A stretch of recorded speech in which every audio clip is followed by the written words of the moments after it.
السلام علیکم. نننۍ ورځ ډېره زیاته درنه وه او د غم ورځ وه، ځکه چې د 800 نه زیات انسانان شهیدان شوي وو او 2,500-3,000 پورې انسانان هغه زخمیان وو.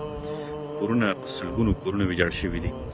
خو یوه خبره دا ده چې د دې غم سره به وجود یوه خبره چې هغه ډېره زیاته هیله بخونکې وه او انسان زړه ته یو څه نه څه امید او خوشحالي ورکوونکې وه، هغه دا ده چې موږ هغه څه ولیدل چې په نږدې وختونو کې موږ په ډېرو هیوادونو کې، هغه هیوادونه چې په تعلیمي کچه باندې، په مالي کچه باندې ډېر مخکې دي د افغانستان نه، خو په هغه هیوادونو کې هم موږ ونه لیدل.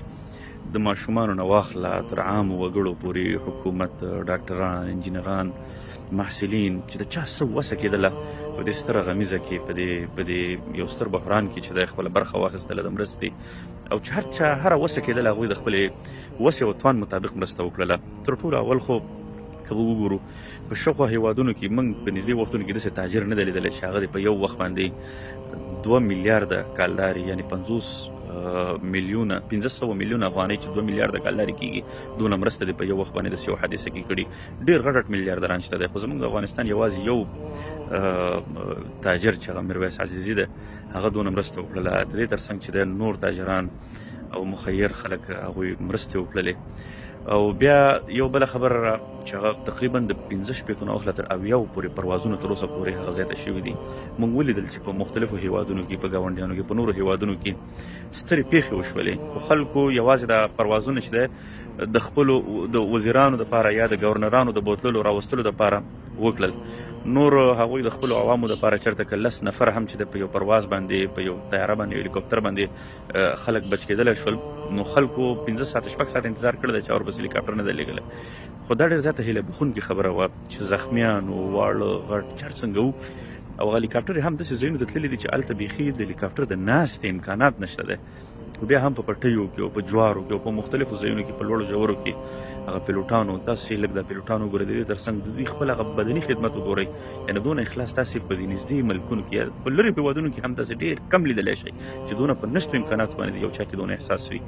د دې تر څنګ نور مسؤلین، د والي مرستیال شو، د صحت عامې وزیر شو، مولوي صاحب نورجلال، نور خلکو چې هغوی همدغه راز 100 میلیونه افغانۍ مستقیما یوې کمیټې ته ورکړلې وه. دا ډېر غټه د امید خبره ده، دا ډېره زیاته د زړه خوشحالوونکې خبره ده چې الحمدلله که هر څنګه بیا هم یو دومره احساس، یو دومره اخلاص، یو دومره ستړیا او زحمت لري. همدغه راز ډاکټران تاسې وګورئ چې په لسګونو ډاکټران د مختلفو ولایتونو نه هغوی د پیښې ځای ته رسېدلو دپاره وخوځېدل. ډېرو شفاخانو والا، یعنې روغتونونو والا او فارمیسیانو والا چې د دواګانې په صدقاتو کې راجمع کړلې او هغه یې ورورسولې. همدغه راز سټي سکینونو والا هم اعلان وکړ چې موږ خپلو مریضانو ته چې کوم راځي هغې ته مفت علاج ورکوو. د دې تر څنګ نور ځوانان چې عام وګړي دي، محصلین دي، هغوی ځانونه ورسول او خپله خواري کوي، خپل توان او خپل لاسرسی کوي د امید دې کار ته. نو قدرمند ورونو، دا ډېره زیاته د امید او د خوشحالۍ او د خوښۍ خبره ده. اگر چې موږ ډېر غټ تاوان کړی دی، نن موږ ډېر غټ مقدار باندې انسانان لاسه ورکړي دي، ضیاع شوي ده د افغانستان. خو بل خوا ته چې د افغانانو د احساس وګورم، یقین وکړه چې دا په دې ناچیز او په دې غریب او په دې فقیر هیواد کې دا یو عظیم قوم دی، یو زړهسوانده قوم دی، یو مخلص قوم دی. او دوی که هر څنګه دي، که د علم نه لرې دي، که د صحت نه لرې دي، که مالي لحاظ سره خراب دي، که نور مشکلات لري، کم از کم هغه زړهسواندي لري، کم از کم هغه د یووالي جذبه او هغه مینه لري، کم از کم یو چا سره د خیر ښېګړې او د مرستې کولو جذبه لري. دا ډېره د امید خبره ده. بیا هم دې نه وروسته که د کومو ملګرو هم وس رسېږي، د خپلو ملګرو په ذریعه باندې 10 ملګري، 30 ملګري را یو ځای شي، او تاسې چې څومره هم امکان وي خپلو کې سره مالي امکانات وي، مسافرونه چې دي هغوی راجمع کوي او په وطن کې داسې یو چا ته ولېږئ چې ستاسې پې باور وي او تاسې هغوی سره رابطه کې شئ.